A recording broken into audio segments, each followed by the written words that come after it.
Hello, hello. All right, let's get to it. Let me pull this up here. Okay, here we go. Okay, let's talk about Browning Chapter 1. Getting your share means playing an aggressive game. What exactly does this title mean? I guess what it means is in grant writing, you have to, fight to win. I suppose I sort of never really looked at it that way. I'm being honest. Yes, I want to beat people who I don't know, but generally people that I know. Generally, I wish them well, and don't. But when it comes down to it, yeah, I suppose I want to get the grant above anything else.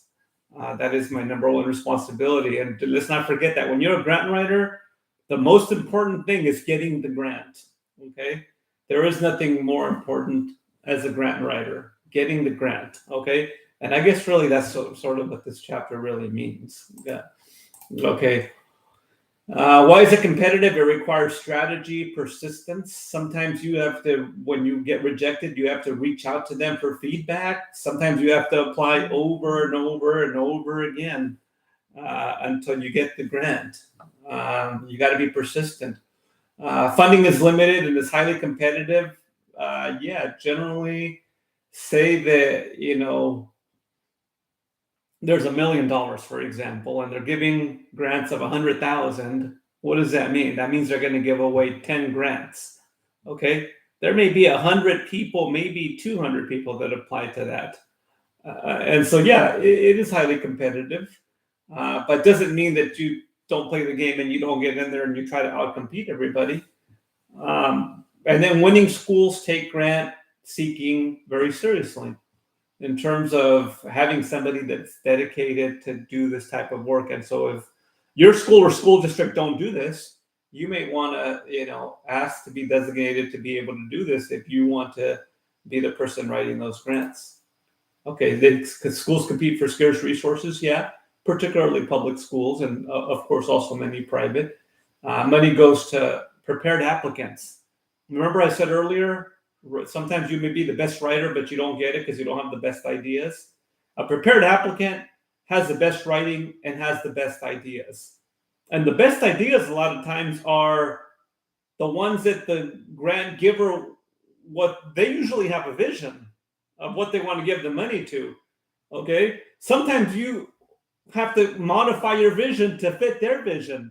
Don't say, oh, well, no, I have my school vision and that is primary. Yeah, your school vision is important, but remember what I said earlier, the most important thing is actually getting the grant. And so if you have to shift your vision to fit the vision of the funder, that is, I believe, the best strategy, and that's what you should do. If you believe this philosophy that I'm telling you, that the most important thing is getting the grant. And passive approaches result in misfunding. What is a passive approach? Is really not having anybody dedicated to doing this, not really caring for the details of a grant, those type of things. Okay, where does it come from? If you got federal grants, and remember those usually require, a lot of those require 100 pages of writing. I mean, these are extremely detailed, and I might be able to provide some examples of that. I recently wrote one last semester. I wrote, I think, 2 federal grants, but one of them was essentially about 100 pages of writing that I had to produce in about a 2 week period. The state education agencies, there's a lot.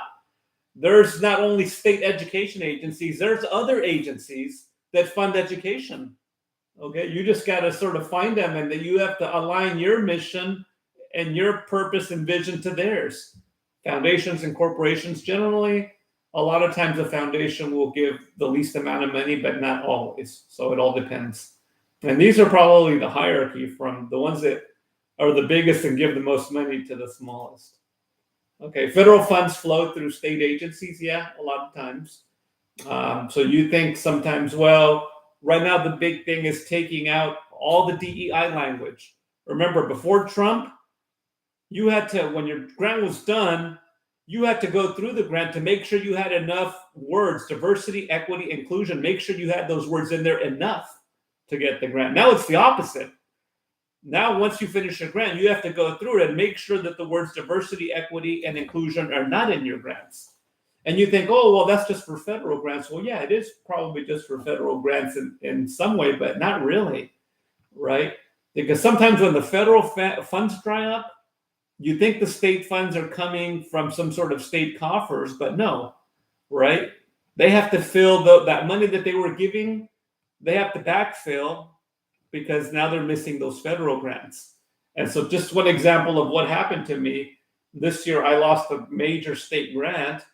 Well, I thought that money was secure. I thought that was state money. Well, yeah, it was, but it was a lot of money. There was like 20 agencies across the state getting this money. It was $65 million across the whole state and across 15 or 20 agencies.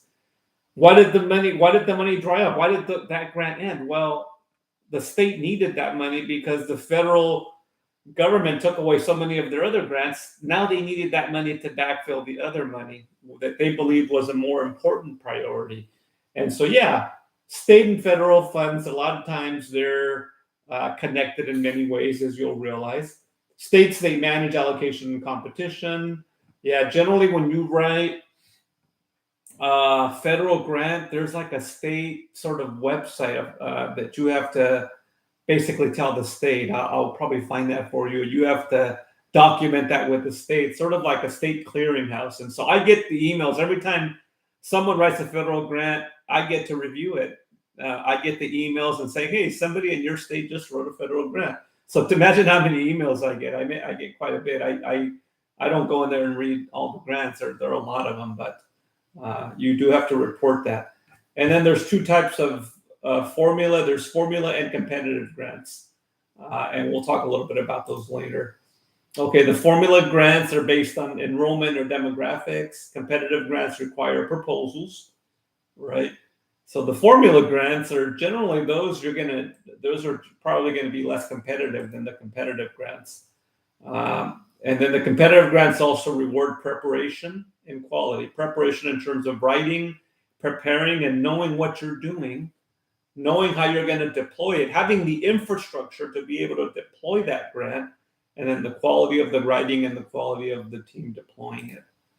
Okay.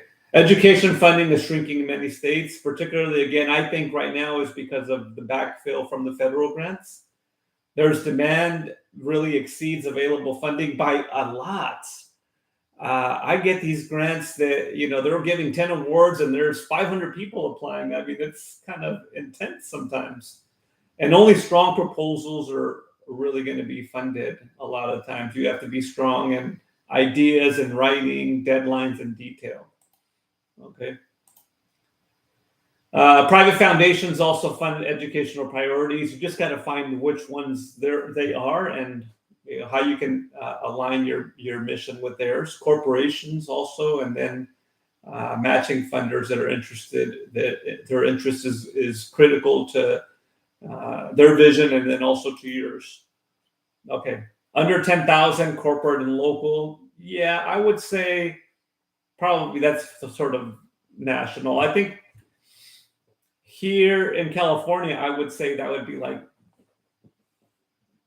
probably 25, I would say.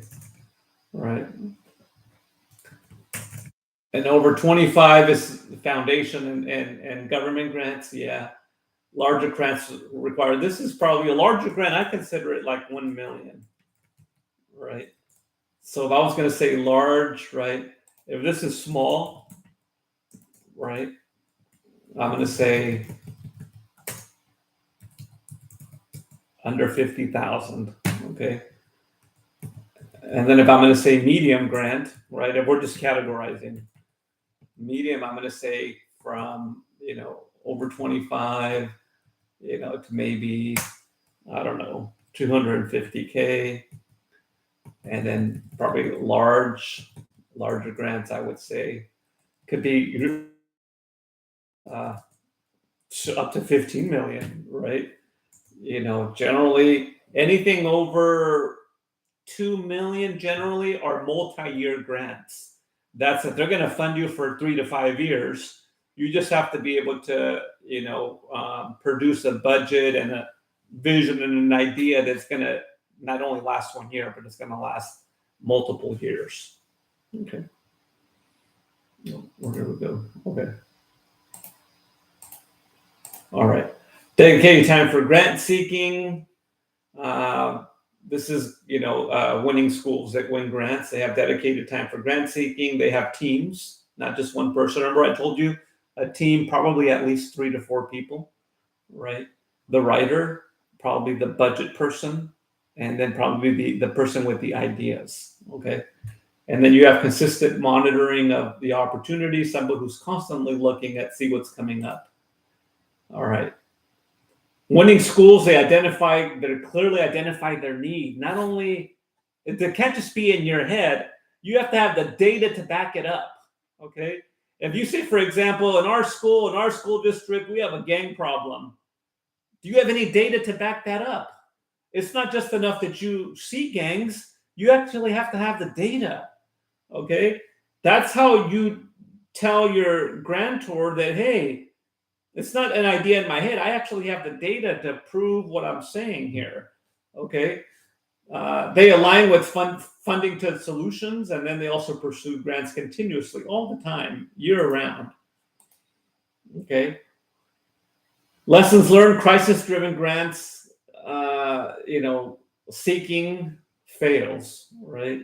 If you're looking for money because you're in a crisis, those are not good situations to be in. Waiting too long leads to lost opportunity, and proactive planning is essential. Okay, economically driven districts can decline. All right. Economically thriving funding sources can disappear quickly, and grant readiness protects schools. Okay. Form the team, recruit teachers, community members, grant writers.